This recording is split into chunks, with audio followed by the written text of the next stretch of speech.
Lee? Okay, PK?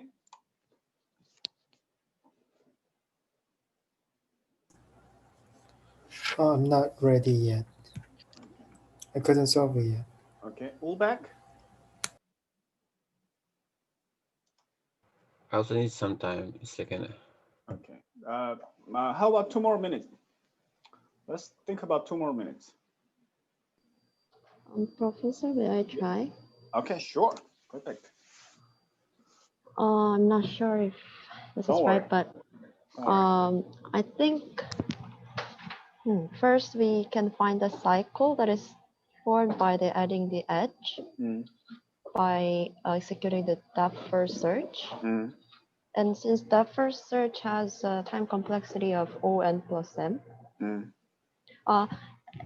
and in the path, I mean the cycle that we want to examine, if the new added edge has a smaller weight comparing to that of the original edges, and then I think we can replace it to the new edge. And since you're executing the depth first search, they will take the complexity of O(n).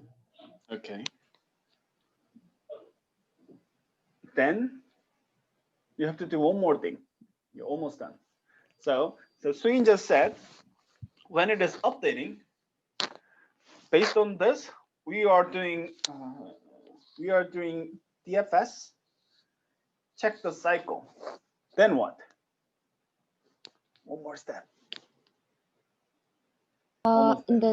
We have to eliminate. Yep. Yeah.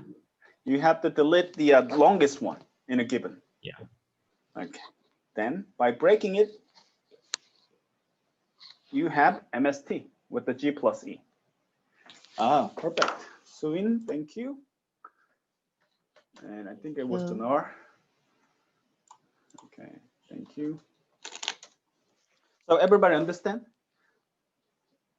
So I have graph G,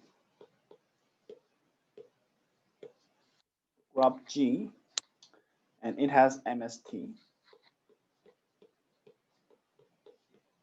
Okay, now I have graph G plus E, and I want to have MST prime with the fastest time, with the very efficient algorithm, meaning E is updating. Okay, let's say, so now I'm adding this edge and doing DFS on the cyclic, then among these candidates on that cycle, I have to delete one with the highest value. Then I have new MST on G plus E. Right, this satisfied. I am building MST with the shortest span. How long does it take? Only the subset of my cycle, subset of the graph, and only check the cycle. Then I can do a very proportion of n. Clear? All right. Back to the slide. Then we just warm up our brain by solving the problem of the day. Thank you.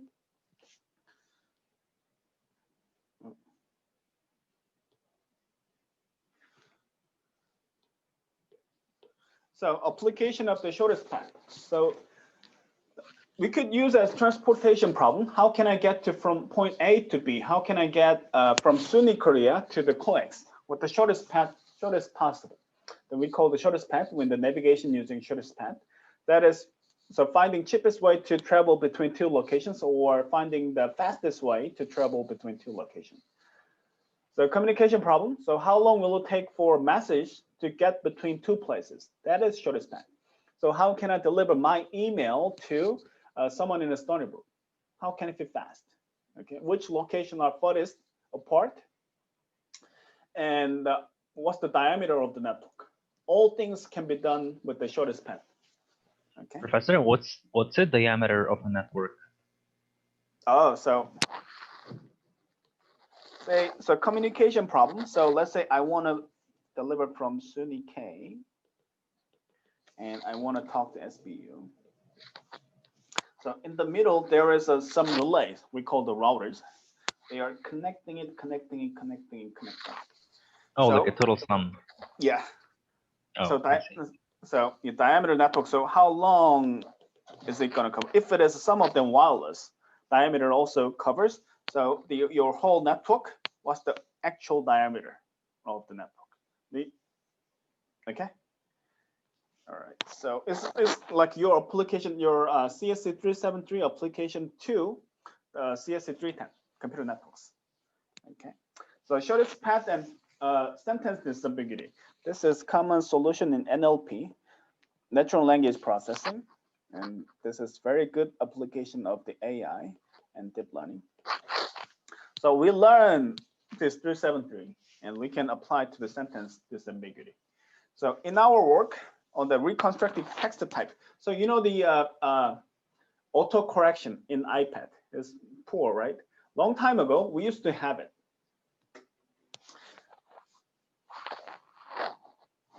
So something like this. This is capture of my iPhone.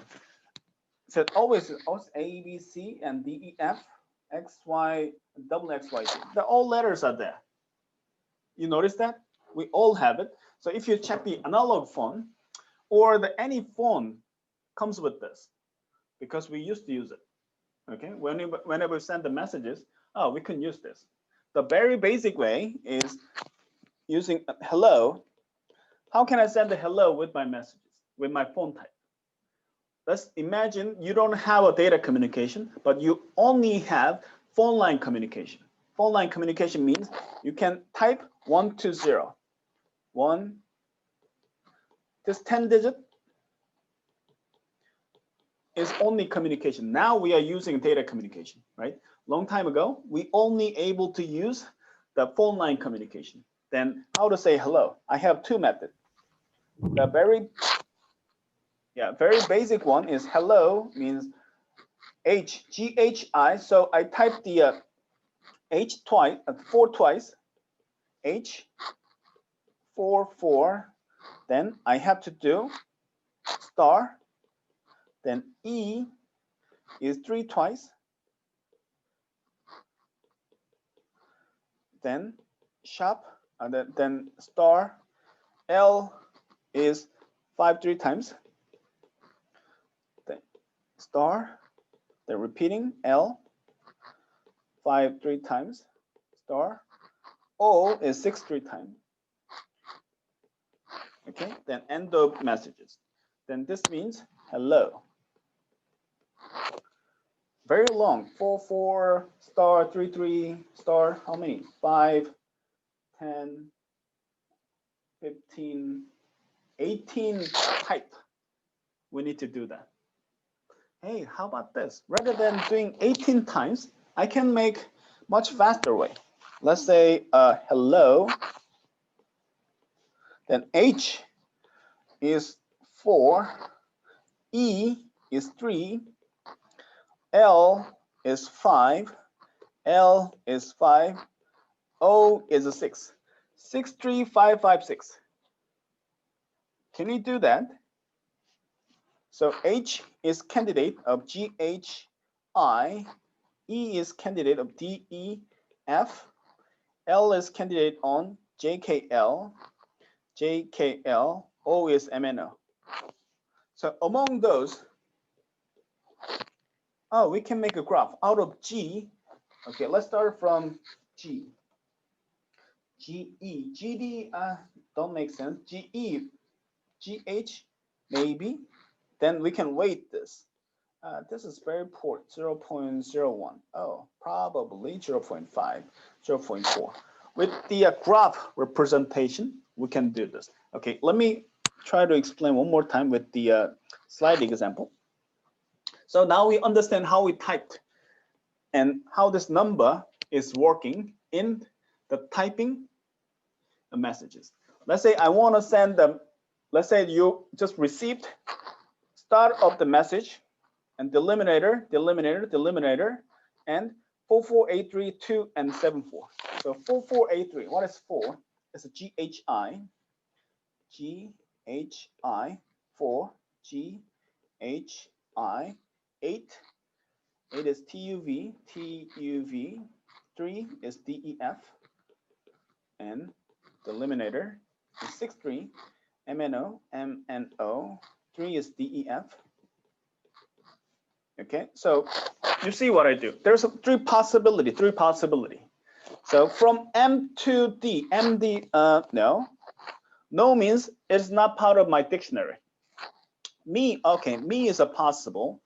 ND, no. NE, I don't know. NF, no. OE, no. OF, yes. Only two possible. ME and OF in my dictionary. Okay, then we can do this too.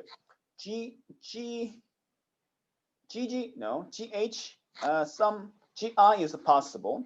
GHT, no. GHU, no. GHB, no.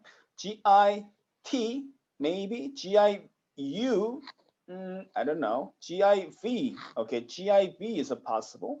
And GIVD, no. GIVF, no. GIVE, give. Okay, this is my dictionary. GIVF, no. Then we can repeat it. HG, no. HH, no. HI, oh, HI is possible. Then we keep repeating. It keep computing. Is it close to my dictionary? Is it close to my dictionary? So by doing this, we can guess. Give me a ring. Oh, we just found the me, and we just found give. Give me a ring. Okay, that's based on the possibility. So from 19 press, then I can have hello to with the 5. Then give me a ring. If I'm using the first classical approach, that will take a while. But with the dictionary comparison, I can make much faster. Okay, that this called the sentence disambiguity. And from the input, I make candidate construct, or give, or hive, and me, or of. Okay, then I make the sentence. If that makes sense, oh, I can choose it. So this is still used in the submarine communication, dot, something like this. And whenever there is only available communication is pressing number, then we are still using this in the military or in the very basic communication method. Okay, so it is based on the weighting the graph. So from the start, the possibility. There I can wait, I can wait, I can wait, I can wait. Meaning, oh, HIVE, initially, G was GHI, from GHI, G. So initially, everybody has equal opportunity. Then GIVE makes sense. HIVE makes sense. If it is I and what? GI is GHI. Oh, give I. They are in the same. So the connection all has different weight. So my sentence to sentence, letter to letter, does it make sense? Does it in my library? Does it in my dictionary? Okay, we can keep repeating. So weight of each edge is a function of a probability that these two words will be next to each other in a sentence. It could be hide me or keep me. Okay, so DP, dynamic programming, something like the beta B algorithm, can be used to find the shortest path in the underlying DAG, directed acyclic graph. So we're going to talk about deeper on today. So shortest path on unweighted graph. So we have weighted graph and unweighted graph. So let's say it is unweighted, meaning all paths values are the same. In an unweighted graph, the shortest path uses minimum number of edges and can be found nm time by a BFS. It is possible because all edges has the same value. What about if it is weighted? The shortest path will be very complex. So in a weighted graph, weight of the path between two vertices is the sum of the weights on a path. Okay, so BFS will not work because visiting more edges can be less distance. Keep increasing, keep adding, will be the smaller than a total, the longer weight, something like this. If it is keep 1, and if it is 10. Which one should we choose? This one. Okay. So there can be exponential number of shortest path between two nodes if we think about the weight of it. So we have to compute the shortest path. Okay. So, and we are assuming not negative edges. Negative edge meaning if this is 7, if this is -5,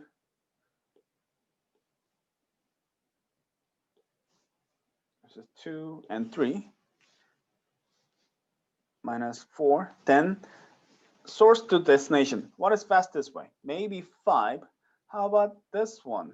3 and 6. How about this one? Shoot, and keep looping through. 10 here. Then it will create the shortest path. Why? Because I'm keep -9, keep -9, -9. So in the basic functionality of the shortest path, we are assuming there is no negative path. Okay, so negative cost cycle render the problem of finding shortest path the meaningless. Since we always loop around the negative cycle, then keep reducing the cost of the shortest path. So we are assuming all edge weights are positive and minimum trees are unaffected by the negative cost. Okay, so among the shortest path, Dijkstra algorithm is the most famous one. There are many shortest path.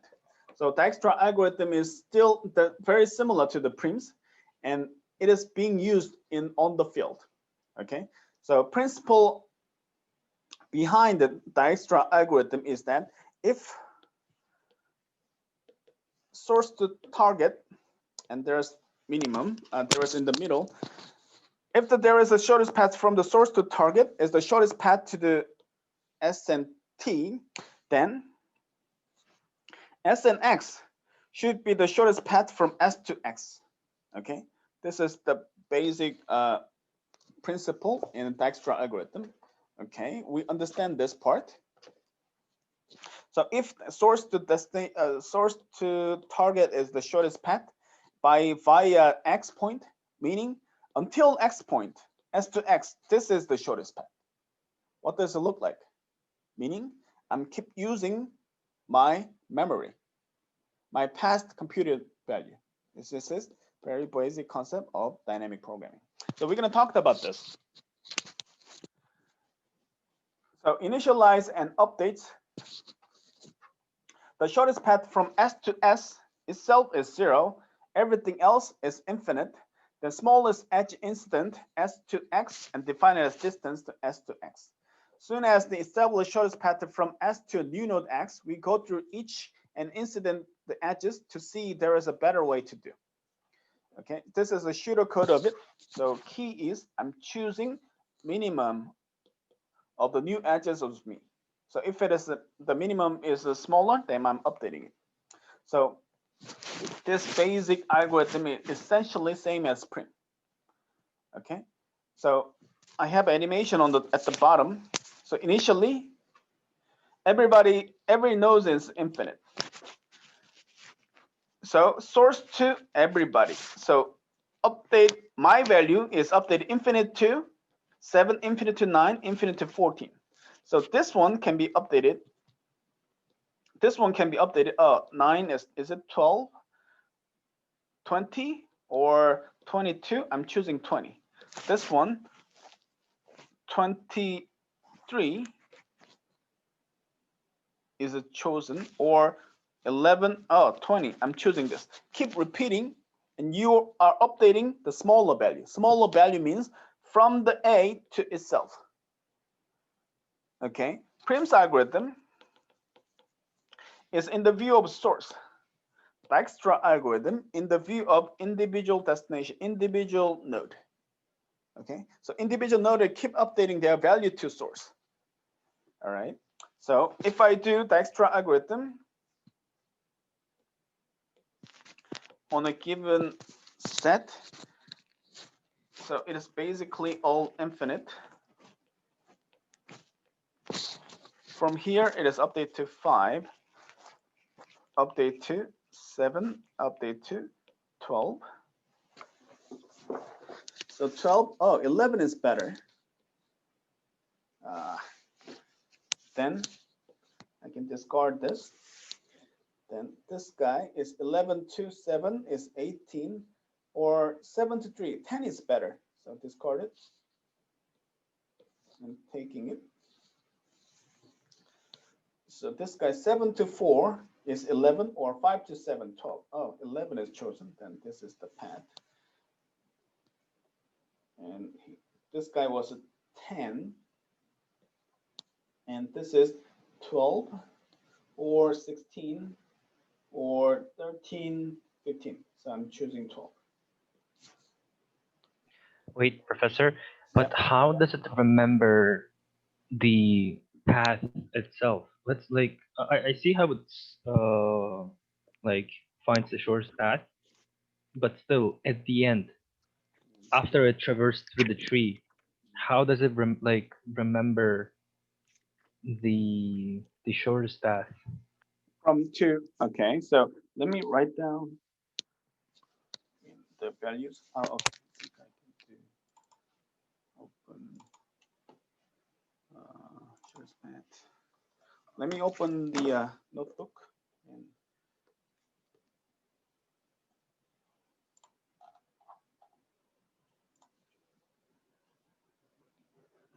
okay.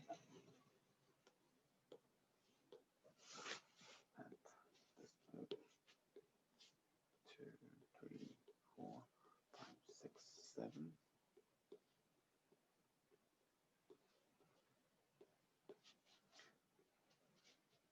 So Janar, I understand. So let me repeat this and I will explain to your point.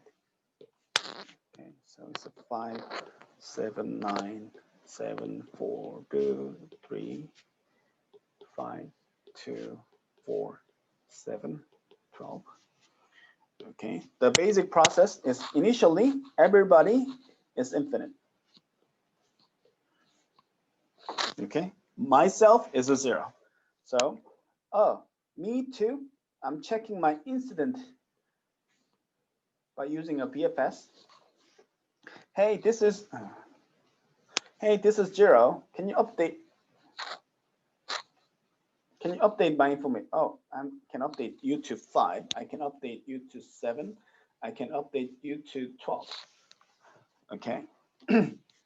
Then from here, I can update to 12. I can update to 11. Oh, I should choose you. Then it's keep expanding. If it is, okay. I can update to 11. Okay, I can update to 11. And I can update you to 18, or I can update you 10. I should choose you. Then my update value, 10 to 2, oh, 12. That's still the same number. Then this is 12 by adding this. Okay, meaning, so I'm always remember who was my previous, who was my previous, who was my previous. Okay, so by doing this, let's go back to the point. So until this point, say until this point, it has the shortest path, it has minimum value. Then this pre-computed values are keep expanding, keep using it. It's the same concept as a dynamic program, meaning I know who's my previous, and this guy knows who's my previous. This guy knows who's my previous. I'm only storing one value, who's my previous, then I can reach to my logical predecessor. Okay, then I can reach from everyone to the source, and I'm keep maintaining the shortest path me to my root. Clear? So Janar's comment is, how can I roll back? Meaning I only remember my previous. My previous result is optimized until that point, so I don't need to worry about all the way, but I trust that point. If some values are updating, I also have to update. Clear? Yes, I see. Okay. Any Yes, sir. comment? Yeah. What if the current value and new values are equal? Then should we ignore it or change it? Okay, so it usually ignore it. Once it is the same, meaning we should have a tie breaking rule. If the values are tie, Based on the rule, we update. Usually, if it is the same, we are keep as it is. Good. Any comment? Professor, Yep. why don't you ever check 9 and 2, like the weights on the edges? Like, 9 and 2. yeah, You mean this path? yeah. 9 and 2. Where is 9? I mean, 9. yeah. The 9 and- edges, the Oh. weight 9 and 2. You didn't check like visited 9 and 2, like ever. So we have animation and the graph in the top. Okay, let me check back. So these up and down, two different graphs. They are not the same. On the top, there's no 9 and 2. 9 and 2 are this parted. So you mean this path at the bottom? Yeah, but like you like I thought that we need to check 9, like visit 9 and 2 to whether it is correct or not, like better or not. But So you mean the up or bottom? the upper one. Upper one, okay. Let's do this. So 9 and 2, how can I connect the 9 and 2? So we'll build this way in the first batch. In the second one, this is selected. This is selected, and we are discarding this. Since in this point, 9 is not counted, right? Because 5 and 9, the 7 itself, 7 is smaller. 5 and 7 is 12. And by doing this is poor decision. That's why we didn't count 9. And from here, this is 14, this is 10. So I should choose 10. So it's unlike the Prim's algorithm, it is about myself, the node itself. Node itself to a root. So previous distance value is counted. If there is another path to the root, then I can choose 11 and 12. Which one should I choose? 11. When it is talked about 2 is path from 12. Then 7, it should be 10 rather than 14, rather than 19. I can choose 10. I can only choose 10 in this case. Is it clear? So you think why we didn't choose the 9 and 2? I'm not sure about 9 and 2. Like I thought that we need to check every edges. Okay. We checked it every edges, but its values are lower. And I don't need to compute everybody from the root, but I'm using the latest node. Then I only compute it because it is epidemic concept. My node Yeah, but to I thought existing. you didn't check the 9 and 2 just like because of some specific rules. Like I thought that you're not checking 9 and 2 because there are some specific rules available for digestra. No, there is no special rule. I didn't count in 9 and 2 because it has a higher value. Okay, thank you. Yes, the basic approach is checking everybody is correct. Thank you. All right. So everybody's clear about Dijkstra algorithm. How does it work? Okay. Initially, set to everybody infinite. If I am reachable by a some value, I'm always choose the minimum value with my adjacent node. Clear? Okay. So Prim's and Dijkstra algorithm. Find the minimum weight on fringe list takes big O n time. Oh, we understand what is fringe edge, right? What's the fringe edge? In a given graph, you are keep expanding my member in a tree constricted, and on the tree, that tree's adjacent members are fringe, reachable by a one hop. Okay, I can check that by big O n time.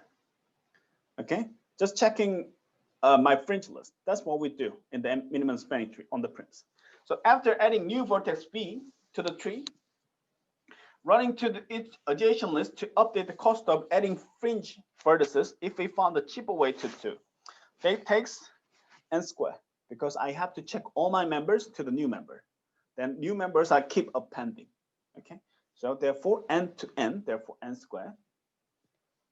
So now I can assume that you know how to update the prims. You know, we know how to do MST. We know how to do shortest path. Clear? Okay, let's do this.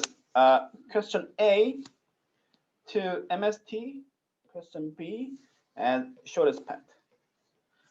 For 5 minutes,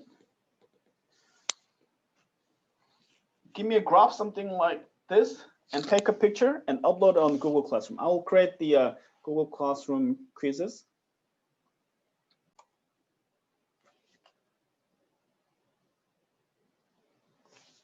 All right, so let's think about this for 2 minutes, and I'm going to ask you to answer the question. It's the same construction. In the spanning tree, by this counting example, it should be different. Clear? You want me to explain again? Okay, let's do this. So I have a tree built in an MST. How does an MST working? So in a given graph, checking fringe list, and I'm choosing this. In a given graph, I'm choosing fringe list. Then I'm only checking the fringe list and fringe list, which is only one. Therefore, even their values are constantly changed, but incremented by the constant value. 7 is to 8, 8 is to 9. It's still based on judgment. Based on judgment, I should keep choosing this. But how about spanning tree? Spanning tree is care about source to me, right? Say, count example like this, 2, 3, 4, 5, and this was 5, 14, and if it was 16. So I should still do this of this shortest path. So let's say A, B, C, D, E. So A to E is the shortest path via this way by 9, 5, which is 14. But by adding 14 versus 16, I should choose 14. But how about plus 1? 3, 3, 4, 4, 5, 6, which is 7, 12, 18 versus 17. I should choose this one. So your connection, shortest path,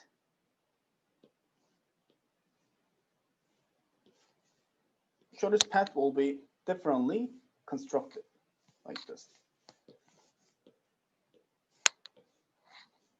Now, new shortest path. Clear? Okay, let's move on to the next slide. How many slides? Oh, I have 7 more slides. Okay, so or pair shortest path. This is kind of dynamic programming. Okay, we can discuss about or pair shortest path on Monday. Any question about today's class? So you understand the concept, right? So we are able to solve clearly on this, and we were able to see what's the difference between MST and the shortest path. Clear? Any questions? No? Okay, so thank you. Woo-hyun, thank you today. And he made an impact. So if I'm sharing the attendance score, so this is what you get. And today, whoever submit, it doesn't mean you made a correct answer or no, but whoever submit, I think everybody submitted except Kwangmin. Kwangmin told me he's not able to attend today. He has an interview today. So I assume everybody is able to do. So check out your score. Okay. So if you have a lower score, I will keep asking questions to you. All right. Okay. Any question?